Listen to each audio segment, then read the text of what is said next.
આજે 11મી જાન્યુઆરી છે। 2 દિવસ પછી ઉત્તરાયણનો તહેવાર આવશે, જેને ઘણી જગ્યાએ મકર સંક્રાંત કહે છે, ઘણાને કિહર પણ કહે છે। આ તહેવારમાં આપણે અસંખ્ય પતંગ ઉડાડશું આકાશમાં, પણ જેના લીધે પક્ષીઓ દુઃખી થાય છે કે પક્ષીઓ ઈજા પામે છે, ઘણા મૃત્યુ પણ પામે છે। તો એના માટે આપણે હંમેશા શક્ય હોય ત્યાં સુધી પંખીઓને ઉડવાનો અને પાછા આવવાનો સમય જે વહેલી સવારનો હોય છે અને સાંજનો હોય છે તે ટાઈમે પતંગ ન ઉડાડવા જોઈએ। પરંતુ છતાં પણ આપણો શોખ પૂરો કરવા માટે આપણે જે અનુકૂળ ટાઈમ હોય અને જેને પંખીઓમાં કોઈ ખલેલ ન થાય એવા ટાઈમે ઉડાડવો જોઈએ। આ માટે એક સુંદર પક્ષી માટેની રચના છે, જે મકર સંક્રાંતને ઉત્તરાયણને અનુલક્ષીને આ રચના બનાવેલ છે, જે આપણે સાંભળશું। હે સુમસામ એ વાદળની પેલે પાર, પંખીઓ હે જાટવકો કરે। હે આજ એ ઉડતા પતંગને જોઈને, હે પંખીઓ સૌ ઉચાટ કરે। એ મકર સંક્રાંતિની ઘટના તરે આમ જીવન એ ડોર બરે।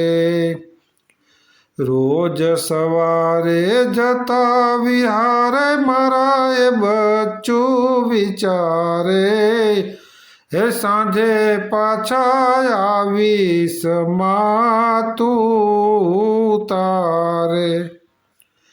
હે સાંજે મારામાં બેઠું એ વાટ માની જોયા કરે, ને માની હે યાદમાં એ અભાગ્યો હે અવિરતપણે રોયા કરે। પણ ક્યાં ખબર છે ને કે માં ક્યાં તરફડિયા કરે। એ ત્યાં કોક દોરીમાં એને જીવ બચ્ચામાં એ પંખી લટક્યા કરે। એ ત્યાં ડોક દોરીમાં ને જીવ એ બચ્ચામાં એ પંખી લટક્યા કરે। એ અધ વચ્ચે જ માતૃત્વ વન વિભાગની રાહ જોયા કરે। એ કપાયેલા પતંગની દોરીની સાથે એ પીછું પણ આમ તેમ ફર્યા કરે। ને તમારી એ ઉલ્લાસની કિકિયારી સાથે એ વાલ સોયું પણ ડૂસકા ભરે। એ મારો કરતા પંખીને નથી સરીનો એ સહારો, હે તારો ને ફોડી ફટાકડા ને કરી પતંગનો મારો।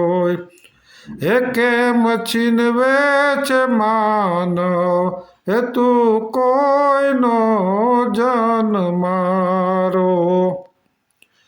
એ પછી તું પંખીને બચાવવા ફરે ને પોકારોય એ કરુણાનાયક રે।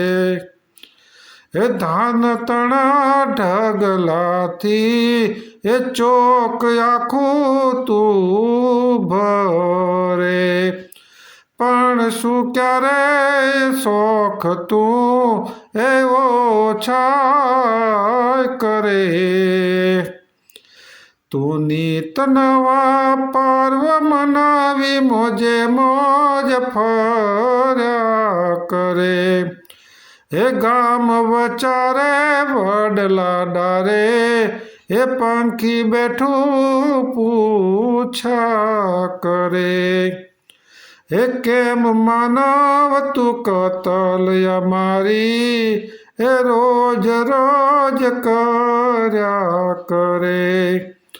હે આ વેધકને નિશબ્દ પ્રશ્ન, હે અશોકને ડંખ્યા કરે. ને એટલે જ આજ અશોક, ને એટલે જ આજ અશોક સંક્રાંત પર્વમાં પણ હે સુમસામ ફર્યા કરે. હે સંક્રાંત પર્વમાં પણ સુમસામ ફર્યા કરે.